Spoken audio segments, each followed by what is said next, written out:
December 8th, Douglas County Board of County Commissioners Business Meeting. We want to welcome all of those who are with us in the Douglas County Courthouse, as well as those of you joining us online. I just want to pass on a bit of information regarding how we will run our hybrid meeting in person and on Zoom during this time of social distancing. Each action item will have an opportunity for public comment. If you'd like to make a comment on that item, we ask that you wait until that item on the agenda. The general public comment portion of our agenda is for items not on the agenda, but related to general county business. All public comments should be directed to the County Commission.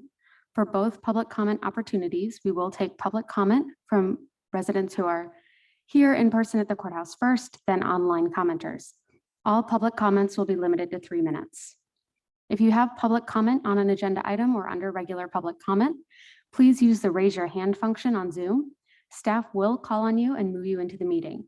We ask that speakers give their name and address for the minutes. The county reserves the right to shut off the microphone or remove any speaker from the meeting if they are vulgar, rude, or inappropriate.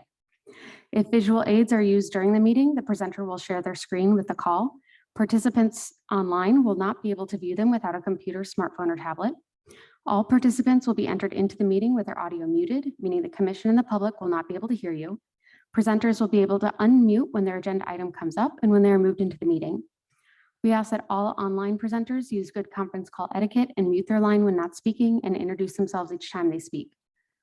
A recording of this meeting will be available on our website after the meeting.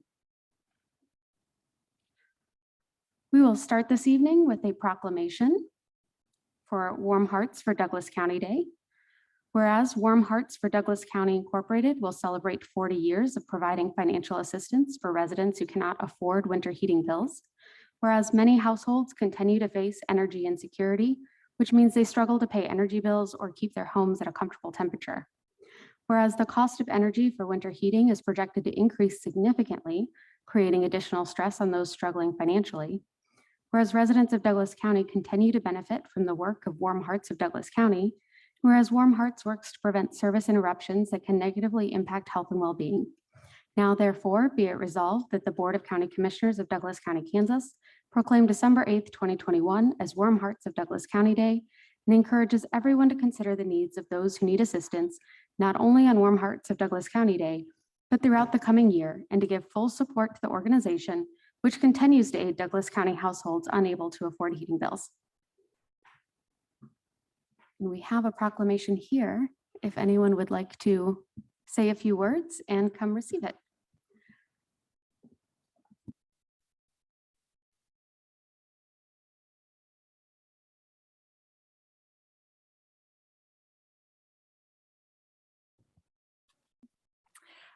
Good evening, Commissioners. I'm Larissa Long, and I'm President of Warm Hearts of Douglas County. Our organization is going to start celebrating 40 years of providing financial assistance to Douglas County residents for heating expenses during cold weather months.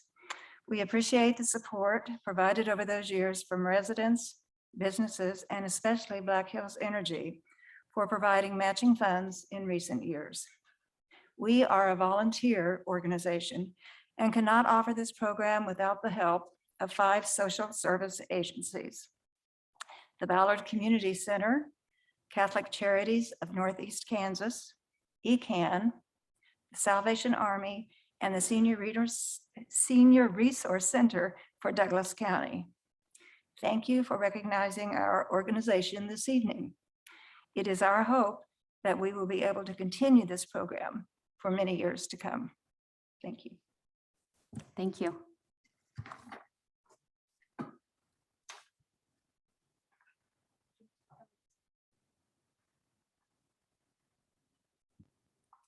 And we will move on to our consent agenda. Would either of the commissioners like to pull anything from the consent agenda?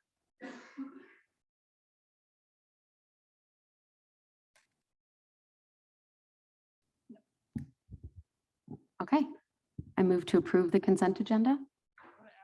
Oh, sorry. Does anyone from the public want to remove anything from the consent agenda? Do we have anyone online? Okay.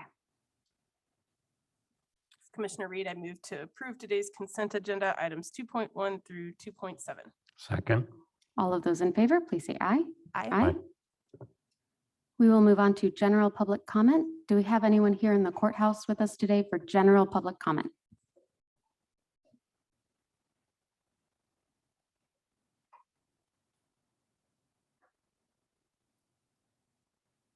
Do we have anyone online for general public comment? Okay, we will move to our regular agenda. We will start with an awards presentation for the Heritage Conservation Council and Santa Fe Trail Historical Society. Thanks, commissioners. I think I'm introducing Amy Vanderie from the Heritage Conservation Council to come forward and lead us through the presentation.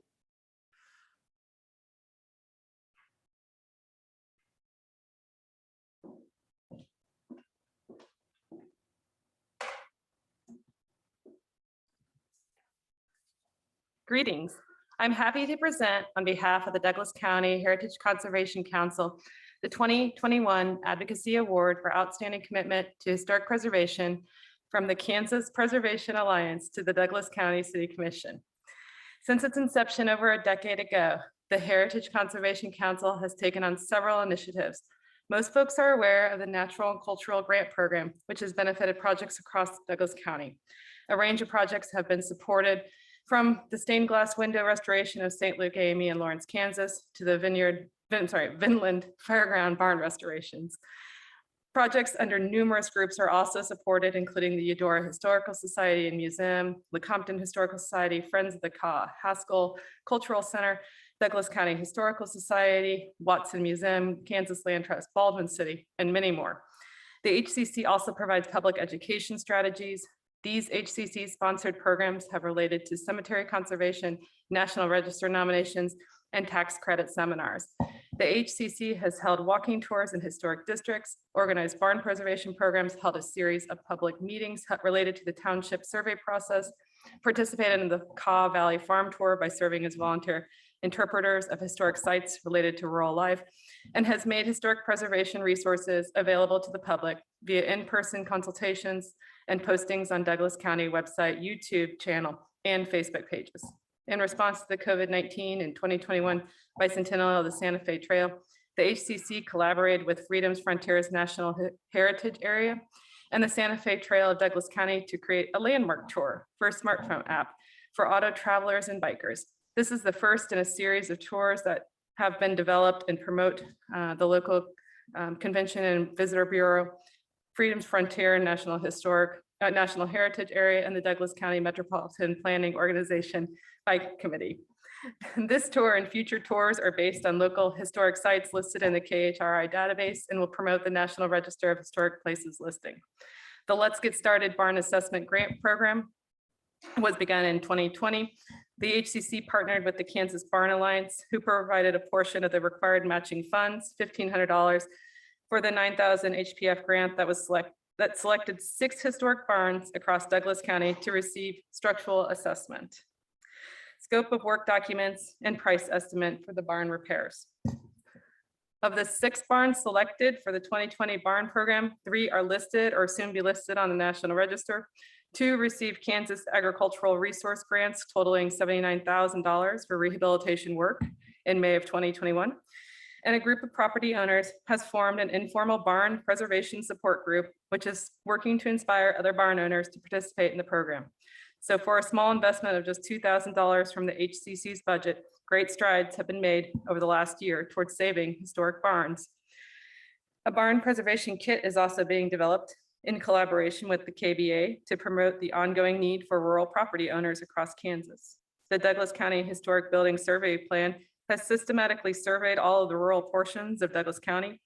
The properties surveyed have been added to the KHR database, and a rural preservation plan for Douglas County will be developed from the information. As one of only 2 certified local governments in the state of Kansas, Douglas County Heritage Conservation Council's work over the last decade is now a model for other Kansas counties. The focus on rural areas is unique and much needed in order to save historic resources outside the city limits of local municipalities. All these initiatives have been under the leadership of our coordinator, Jan Schubert-Eric, so a very special thank you to her.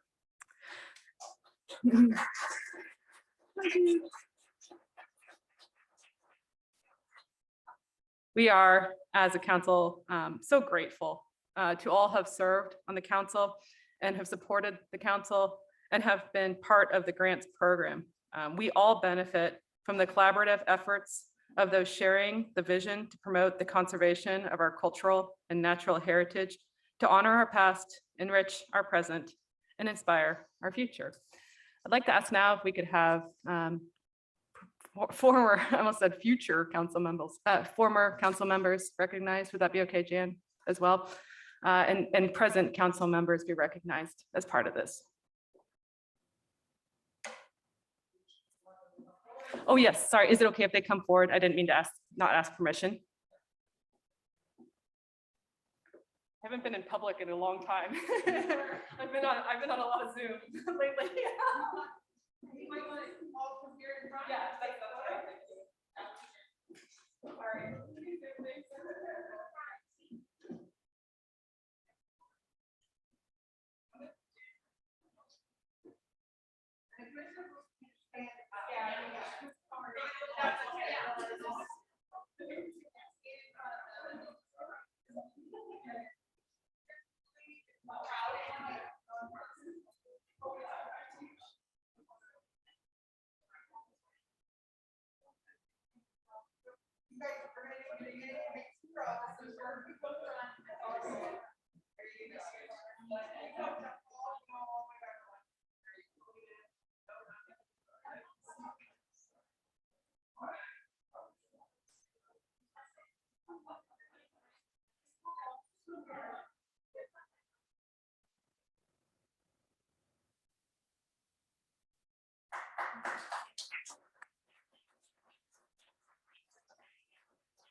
And commissioners, I apologize. We went slightly out of order there. That was item 4.3. We need to return back to 4.2. And I'd ask Roger Boyd to come forward for the presentation of the Ralph Hathaway Memorial Heritage Preservation Award. Thanks. Hello, I'm Roger Boyd, President of the Santa Fe Trail Historical Society, and Marta is handing out some information. I'll quickly go through what that stack of information is. First page is my text. The second two are postcards, which are replica of a commissioned artwork that we had made for the information panels at the access trail. Then there's a membership card for the Santa Fe Trail. Then there's a copy of the landmark tour that Amy mentioned that we put together with Heritage Conservation Council. And that's of 13 locations along the Santa Fe Trail in Douglas County. And there's a membership form for Santa Fe Trail Association and a map of the Santa Fe Trail and a placemat with the map and a sheet showing the historic sites in lower southern Douglas County. And the big one is historic sites in Palmyra Township. So that's for you to look at later. Santa Fe Trail Historical Society was founded in 1967. So we're in our 53rd year.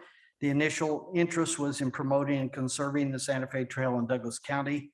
However, we quickly became interested in promoting and conserving all history and points of interest in southern Douglas County. In 1987, the Santa Fe Trail was established as a National Historic Trail, and the national organization Santa Fe Trail Association was formed. In March of 2008, we became a chapter of the national organization. So we're also called the Douglas County chapter of the Santa Fe Trail Association. We have 7 properties that we own or manage, and I have listed them there. We also maintain over 20 historical site markers in the county. And prior to COVID, we provided historic site bus tours during Maple Leaf Festival. We intend to do that again this upcoming June 16th and 17th at the Historic Preservation Conference that will be held in Baldwin. on those 2 days. Our officers, myself, President, Linda Ballinger, if you just wave your hand. Linda Ballinger, Vice President. Marvin Jardin is our treasurer. Marta Jardin is our secretary, and board members, Sarah DeCarroll, Diane Dietz, I don't believe Diane's with us, Kathy Dwiggins, Steve Hitchcock, John Moore, Nick Pumphrey, John Richards couldn't be with us, Ray Wilbur, and Ron White. So today we are presenting to the Douglas County Commission the Ralph Hathaway Memorial Heritage Preservation Award from the Santa Fe Trail Association for their participation and assistance in creating the public access trail of the Blackjack Ruts Historic Site, which is located on the Ivan L. Boyd Memorial Prairie Preserve, a property owned and managed by Douglas County Public Works east of Baldwin City, Kansas, and located on the Santa Fe Trail. There are 10 swales or ruts of the Santa Fe Trail that are known to exist at the site, and some of those are the most significant ruts along the entire 900-mile route of the Santa Fe Trail. The access trail was constructed by over 60 volunteers, contributing over 1,200 hours of effort during 2020, 2021, all wearing masks or 6 feet apart.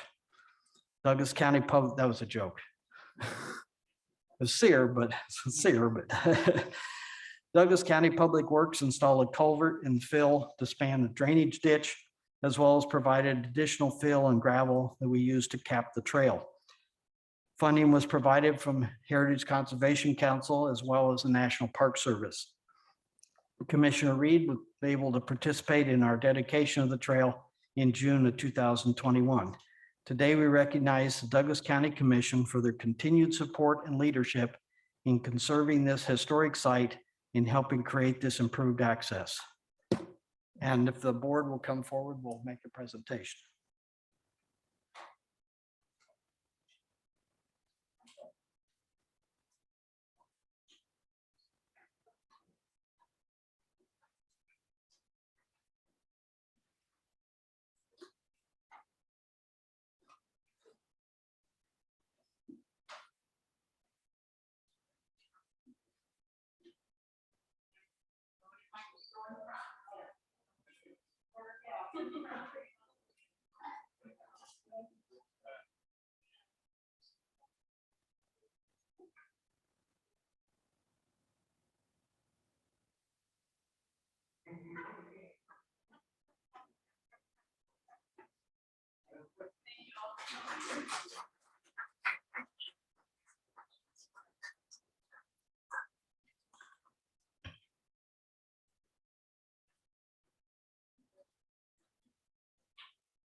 And we will move to item 4.4. Recognize the 2021 Lawrence Douglas County Youth Entrepreneurship Challenge Award winners.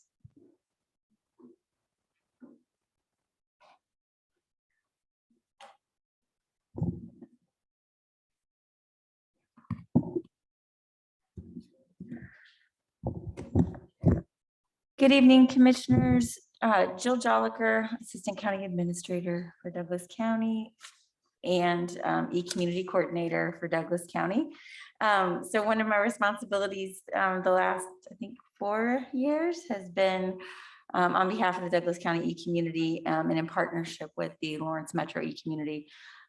We have hosted, and in partnership with Network Kansas, we have hosted the Youth Entrepreneurship Challenge. It is one of the best ways we believe as a e-community, an entrepreneurship community, to grow the next generation of entrepreneurs in Lawrence Douglas County. We've had very interesting years each year. We've had competitors sometimes from certain parts of the county. Sometimes we've had them and from no parts of the county. And this was definitely one of those years. We've had Zoom years like we did this year and last year.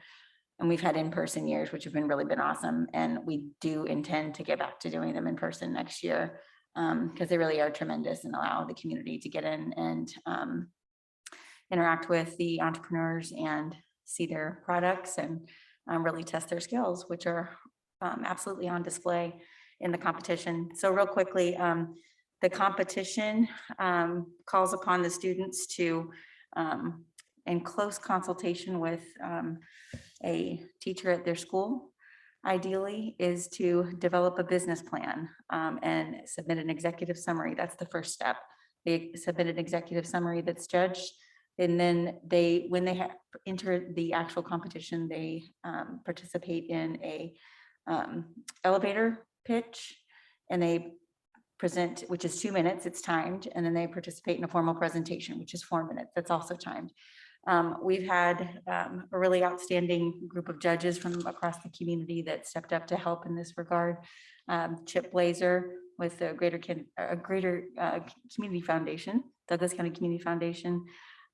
We had Taylor LaRue, who used to be with the Kansas Small Business Center, Christina Meese with the Kansas Small Business Center, Charlotte Trich with the KU Small Business School, Entrepreneurship at KU, Ursula Miner with the Lawrence NAACP, and Jen Laird, who is on the Zoom today from Network Kansas, that I'd like to have a minute if we can to talk a little bit about Network Kansas. And then I know I'm leaving out some other folks, so I apologize. The big thing that we want to make sure we get to here in a minute is to introduce our winners that are here tonight. Not all of them are here tonight, but I do want to introduce the ones that are here tonight. Real quick, I'm going to ask Ryan Rains with the Lawrence Metro E-Community to come up and just say a couple words, because he has been a partner to me in this. And I'm going to move Jen Laird with Network. What's that? Oh, okay.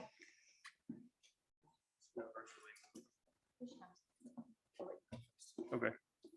Sure. I would just say that super appreciate getting to work with Jill on this. It's been great. Last 2 years have been my only 2 years, and they've both been virtual. And so I think it's a testimony to the students and the teachers, the mentors that participate, especially virtually. And to me, this is, as Jill referenced, part of it's a piece of the puzzle, right? It's not everything, but as we think about promoting entrepreneurship and encouraging anyone in the county, the community to think about entrepreneurship, this is a piece of that. Network Kansas is a fantastic partner for us. They fund so much of what we do in entrepreneurship and supporting entrepreneurs through gap financing and things like that. And so this is an important piece of sort of the pathway as we try to make entrepreneurship available to anyone and everyone. So thankful to get to be a part of it. I'm excited for the folks that won this year. I see some out there, so glad to celebrate them tonight. Jen, would you want to unmute and offer any comments from Network Kansas?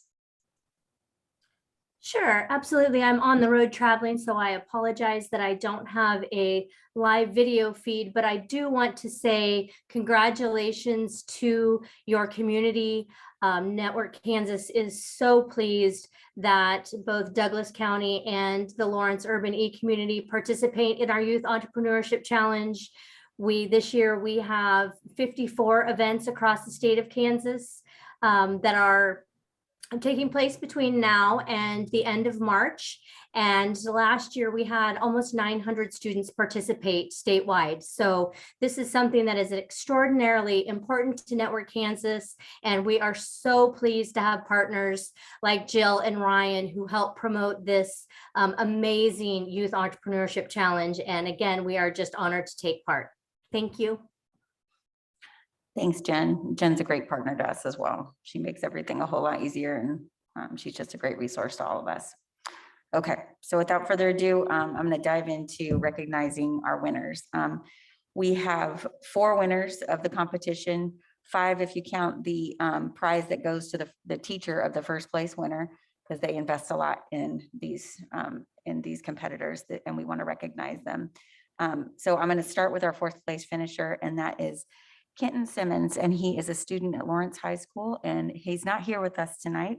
I don't believe he's online, but Kenton's business proposal was for a retail sneaker shop.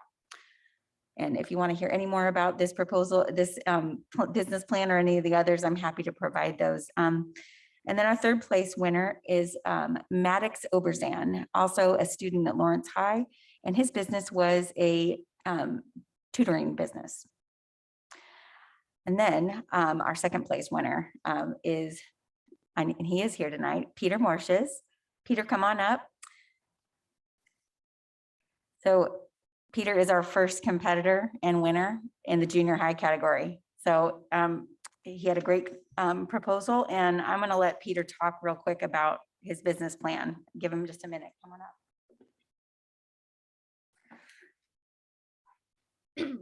My business plan was a plan. My business plan is a business that sells cardboard or sheets of cardboard with outlines on it that you cut out and glue together to create your own weapons to emphasize the creativity and engineering category of education. Congratulations, Peter. Yep, round of applause.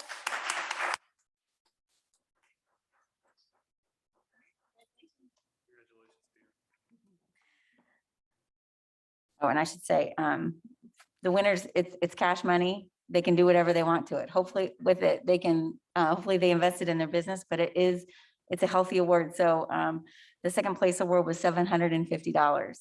The third and the fourth place are $500. And then our first place winner is Charlie Andrade. Am I saying your last name right? Okay, Charlie, come on up. Charlie's our first place winner tonight. He will go home with $1,250. And I'm gonna let Charlie introduce himself and tell you about his business. I'm Charlie Andrade, and my idea was focused on B2B farm to consumer production. So in cutting out the middleman, I created an idea to connect consumers to local farmers and help spread the creativity in the community that has been lost due to the creation of mega farms. I'm sorry, I'm a student at Free State High School. My teacher was Devin Heath. Devin Heath, Mr. Heath. No worries. Charlie's teacher couldn't be here with us tonight, but his teacher is Devin Heath, and it's Free State. Yes, you said, yeah, Free State. So Devin couldn't be here tonight. So also round of applause for Devin Heath. And one more thing. Oh, I'm gonna hand that to you. Congratulations. Yes, thank you so much. And yep. Last person I think we want to recognize, and we do hope to provide some sort of additional recognition to her. So first of all the students this year, all the competitors, there were 8 total. We did have them participate via Zoom. All the students were from Lawrence. We have had years where no students from Lawrence have competed. And one of the people that have been really instrumental to the just large numbers of students participating in Lawrence is Kimberly Hawks. Kimberly is at Lawrence High. She's a huge proponent of this program. She was a big proponent of the program in a previous community that she served in. I don't think the program would be as successful without her, without Mr. Heath. And the program really relies on having really great teachers in the school. So we constantly talk about how we can continue to partner with not only the school districts, but also Ryan's been doing so much work trying to partner with boys and girls clubs, trying to figure out how we can incorporate entrepreneurship, internships, training, clubs into all of that. So it continues to be a work in progress, but it's certainly a fun event, and we're grateful to have the folks that came tonight. So thank you.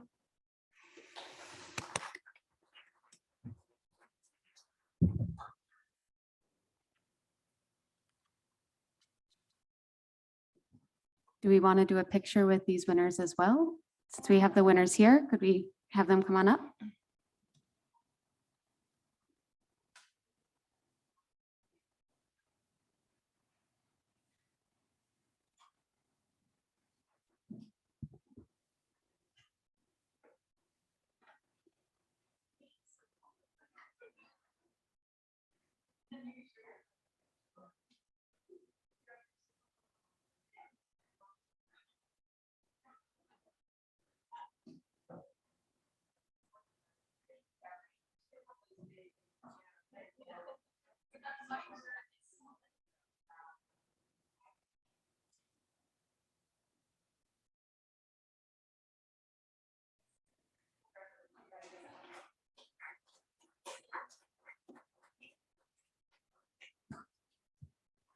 we will move to item 4.5 from Public Works. Consider proposed route number changes on major collector roads maintained by Douglas County. Sarah, do we Commissioners, have a I've, presentation? sorry, yeah, Commissioners, I moved Chad Voigt, our Director of Public Works, into the panel. Chad, I'll turn this over to you. Great. Can you see the agenda item report memo? We can. Okay. Good evening, Commissioners. Chad Voigt, Director of Public Works, and the Public Works Department is bringing a proposal forward to update route numbers in the county. And these are the route numbers that you see on the 5-sided blue signs. They're like shields that say Douglas County route on them. And just want to be clear that these are not the road signs, the road number signs that people use for mailing addresses. The reason we're doing this is that the route numbers are, for the most part, used for maintenance and snow removal routes. And they're not so much used for navigation anymore. Back in the 70s and 80s, there was a real push for those routes to be contiguous so that they were used for navigation. And over time, that's become less useful, not only because we're all using our phones, but also because the routes are kind of disconnected now. So that's one thing that we want to do is kind of clean up the route numbering so that it's not trying so hard to be for navigation, and it's really trying more to be for telling us where we need to go to work on roads. I'll give you a quick look at the last time this was done. In 1979, there was a resolution that established the routes. That was the first time that they were established. And for the most part, these are the same as we have today. There have been a few changes. Highway 59, when it was rebuilt, the state gave that to us. That's Route 1045 now. A couple other tweaks here and there, but for the most part, the routes are similar to what was done in 1979. And what we would like to do is go with this map, which is in the packet. And the point here tonight is to bring this to you for an overview and just to put it in front of everybody. And then if you concur with our concepts here, we would come back in January with a resolution that would formally adopt these changes. And then, of course, in the packet, there's a list, set of maps that list out each individual change in detail. So one point I want to make here is a lot of the reason that we have county routes is that Kdot established all of the federal aid routes back in 1945. The statute was originally passed, and in 59, Kdot assigned route numbers across the county. And in 1970, the county engineer came up with our current route numbering system to try to make that more usable because the Kdot numbers were not very usable. So this map is the 2021 version of the Kdot and federal highway routes in Douglas County. And this is something that is approved through the Metropolitan Planning Organization, the City of Lawrence, Douglas County, FHWA, all get together and just update and make sure that this is consistent with our long range plans and where we maintain routes. And we made some changes a couple of months ago, and this is the latest version now. And so one of the things that we're trying to do with these route numbers is to remain consistent with this route planning. And I'll show you an example of that. 1029 right here coming south out of Lecompton is a route that currently is numbered all the way down to the lake at a dead end. Whereas when you go to the functional classification map, of course, the dead end is a gravel road, and KDOT would not consider that to be part of our route system. And so we don't really want to indicate that that's a route either. There are a lot of county roads that we maintain that are not routes. And so somewhere along the line in the 80s and 90s, when the county started to really pick up more roads that they maintain, they stopped putting route signs on it just for the sake that it was maintained by the county. So we're going to just go with that. And the proposal is that we take the route sign off of the gravel road extension of this road to the lake and no longer consider that a route. So that's kind of one example of the sort of change we're going to make. Another issue is that the original route numbering system was kind of had a theme to it. If you're on a 400 numbered road, you're generally traveling east and west. If you're on a 1000 numbered road, you're traveling north and south. You might also notice that the 400 roads are always even, whereas the 1,000 roads are always odd. So over time, though, that when there were loop roads around the lake after Clinton Lake was built, it became kind of a loop road, and that is no longer really the case. So kind of trying to go back to that, we have this concept that on loop roads, we'll use single digit numbers. And there was already some of that going on. I'll zoom in to Route 6 down here out of the town of Clinton.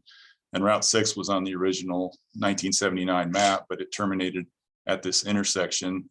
And so we're going to say, well, Route 6 is a diagonal, so let's keep it as Route 6 all the way to the Shawnee County line. So we're trying to keep that original format, I guess you call it, in the numbering system, and then use those single digits to indicate those odd diagonals, loops, and other things. The Route 1 down here by Lone Star is a good example of that. There are a couple of things that I want to point out too before we lose it here.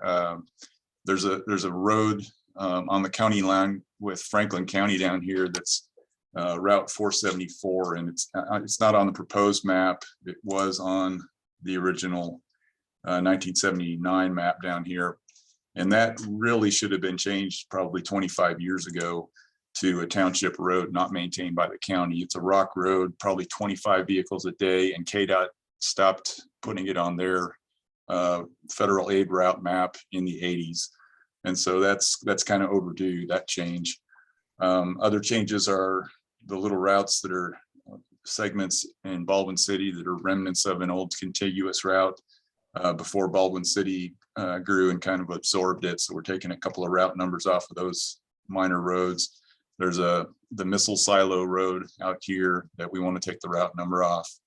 And then so we've already kind of communicated with Willow Springs Township about taking over the maintenance of E1 Road, and they don't have any problem with that. It's consistent with their operations. In another case, we're going the other direction in this proposal, and Wakarusa Township currently maintains what would be East 15th Street leaving Lawrence on and 1500 Road. That road has 2,000 vehicles a day or so, which is really more like a county route. And also, I'll go to the functional classification map. The purple roads are the roads that we want to consider as routes, and that's listed right there as a major collector route. So just to be consistent with that concept, it would make sense that the county take that. And I assume that Wakarusa Township has no problem giving that to us. It's a road that could use some work. If you recall, there's a railroad crossing that's a little bit difficult there. And I would like to work with the railroad to try to improve that. So that's another issue. And if we were to come forward with this resolution to change these routes, there would be a couple of additional resolutions. The first to give that road to Willow Springs Township on the county line, and then another resolution to take over this segment of roadway here for Wakarusa Township. One of the benefits of this is the signage, and I gave this example in the packet of this single intersection that has all of this signage. On the left side is what's out there today, and on the right would be what would be out there after the change. And to me, this is a kind of a distraction for drivers. A lot of folks don't really follow this information on the fly and maybe don't understand it. So simplifying it not only helps maybe understand it, but also removes distractions and reduces, blind spots in intersections. And it also obviously reduces maintenance costs. These signs are not actually that expensive. I was surprised. They're currently selling for about $12.50 a piece, but obviously the maintenance and the labor to install and maintain those over time is a cost. So let's see, just to orient you on this particular intersection, I'll go back to the full map. That would be right here. One of the things that they did in the old days was they allowed routes to overlap each other so that navigation component was there. And if you look at that same area on the map, there was this attempt, this was before GIS, obviously. There's an attempt here to have double colors on this segment indicating it was two routes on one road. That's not a very useful concept these days with our navigation systems. So We really want to avoid having double routes and creating all that extra signage. We also want to avoid changing a route number under a moving vehicle.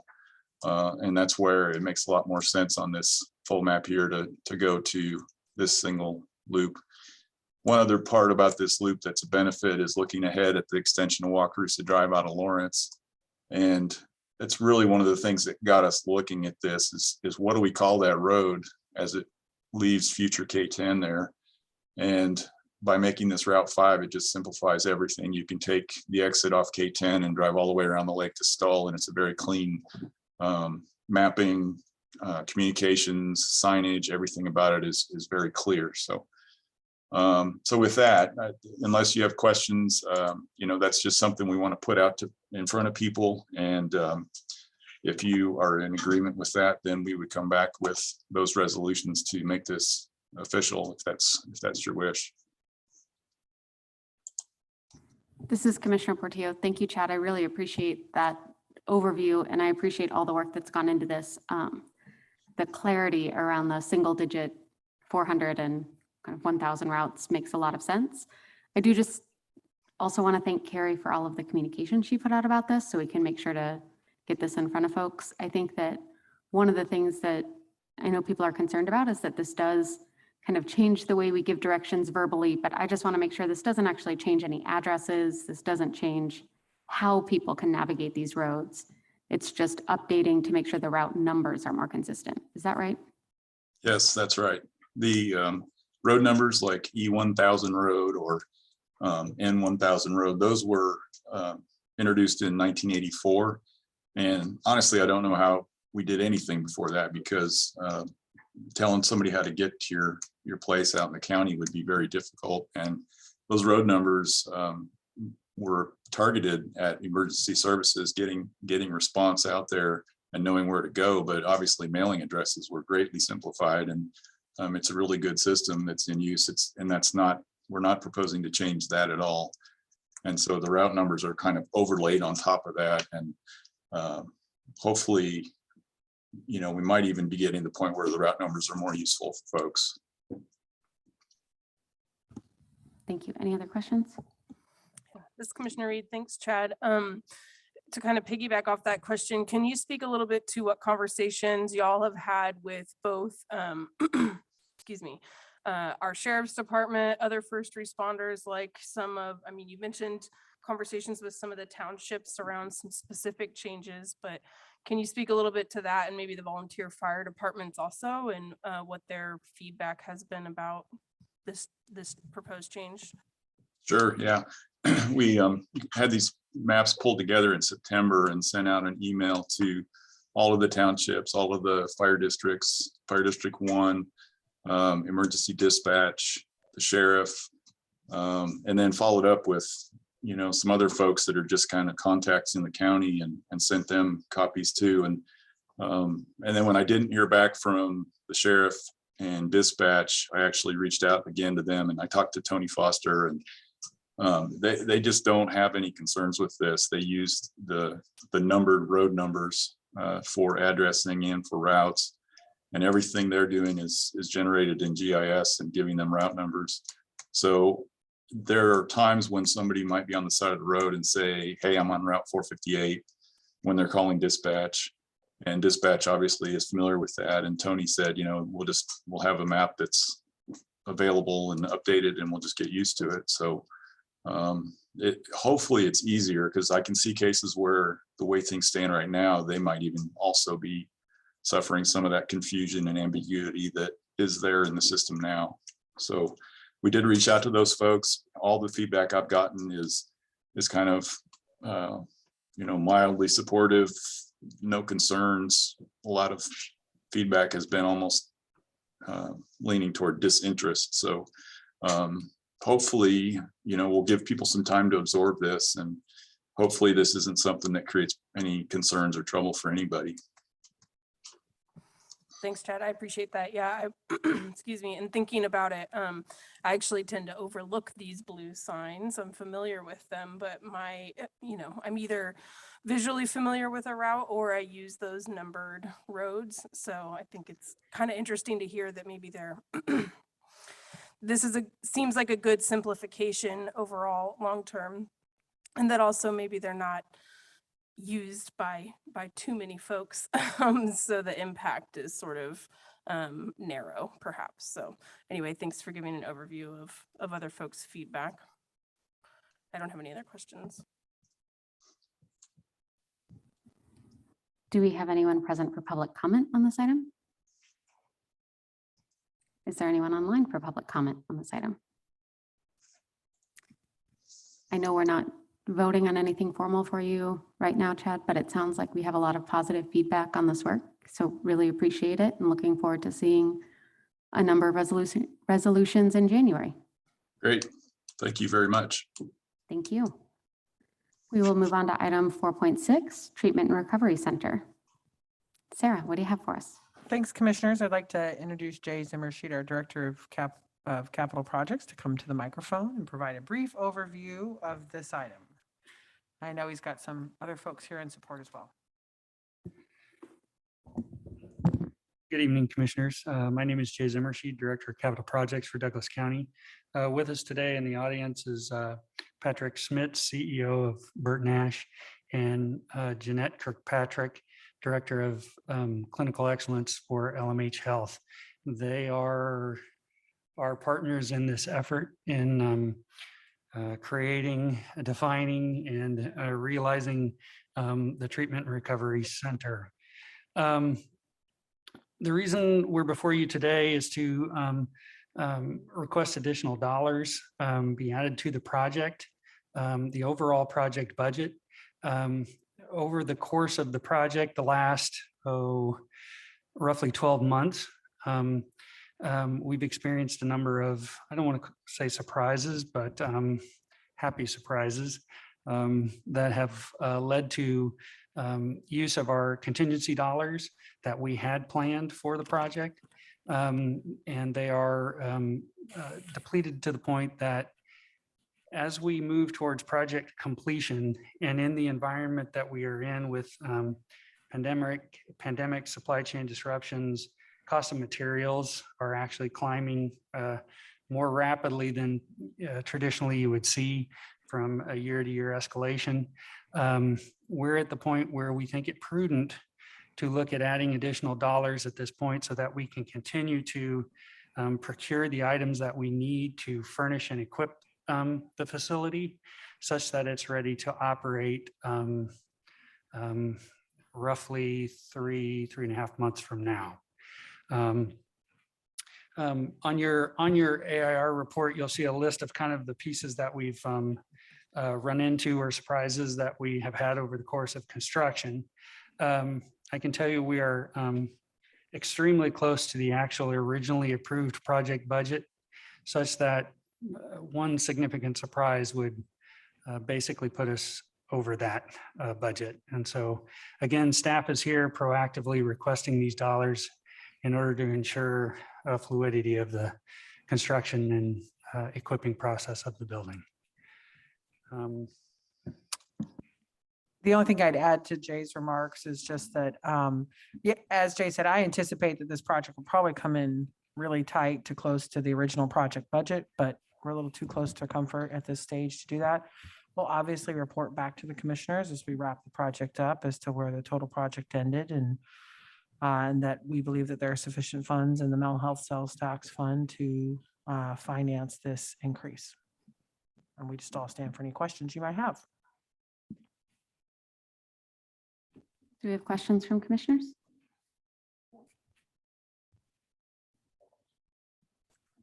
Do we have anyone here for public comment on this item? Anyone online for public comment on this item? Thank you, Jay. I do just want to say I really appreciate how proactive you're being in requesting these funds, because it does sound like this is not all settled, but it's making sure that we have the resources that we need for this particular project. Given the increase that we have seen in sales tax collections, I'm hoping that we do have everything we need to see this project move forward. So thank you for the management of all of it. Just a quick comment, Jay. This is a big project. So to look at $250,000, why it's not ideal. I can't tell you another capital project that I have worked on that hasn't come back, especially considering all the changes we've had in supply line and just costs of materials and things like that. So I'm comfortable with this based on the other work I've done on capital projects and knowing how those things can run over. So I appreciate your management of the project, and I'm happy to see that our partners are here because they know that $250,000 is coming from the same pool of how we will be able to maintain this facility and provide services in it. So it's good to see that they're supportive of this as well.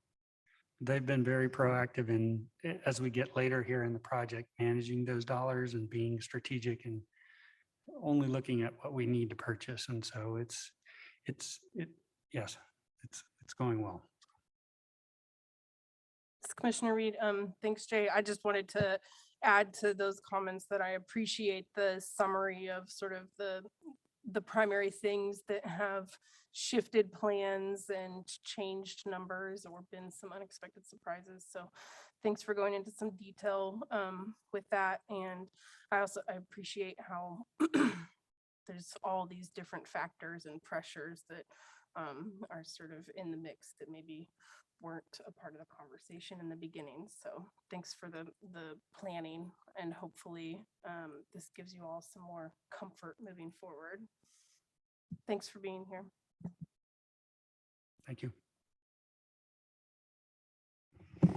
I'll make a motion, if that's okay, to approve an additional $250,000 in project funding for the Treatment and Recovery Center project, creating a revised total project budget of $10,679,241. Second. All of those in favor, please say aye. Aye. Thank you. We will move on to appointments. And I believe that we had an email about appointments, Sarah. And Did- these, oh, go ahead. We have a number of appointments for Food Policy Council, but you just received them today. So if you've not had time to review them, we can do them next week, or if you've got them up, we can get them added. Preferences of commissioners. I'm happy to move forward. Let's do it. All right. Sarah, remind when we have multiple folks, we just need to make a motion to name them all together. Okay, great. Okay. I move to appoint Sherry Clevenger, Caitlin Stanley, and Laura McCullough to the Food Policy Council. Second. All of those in favor, please say aye. Aye. Thank you. I believe those were all of the appointments that we needed to consider today. Then we will move on to miscellaneous. What do you have for us, Sarah? Just a reminder, commissioners, that tomorrow is our community listening session on moving to a 5-member commission. So we will be back here tomorrow night. At least I will be back here tomorrow night for that conversation. And just wanted to mention some sad news. Jasmine Moore, the Joint Sustainability Director for Lawrence, City of Lawrence and Douglas County, has resigned to take an amazingly awesome sounding position with a wonderful organization called Earth Justice. She's been with us since 2018 and has done a number of just tremendous work in a variety of spheres, and she's going to be missed but we wish her the best in this new opportunity. And just a reminder that next week is our last meeting of the year. That's all I have. Thank you, Sarah. I'm really bummed to hear about Jasmine, but very excited for her in this new opportunity. And I'm looking forward to hearing from folks tomorrow. Do commissioners have anything else? No. Okay, we are adjourned.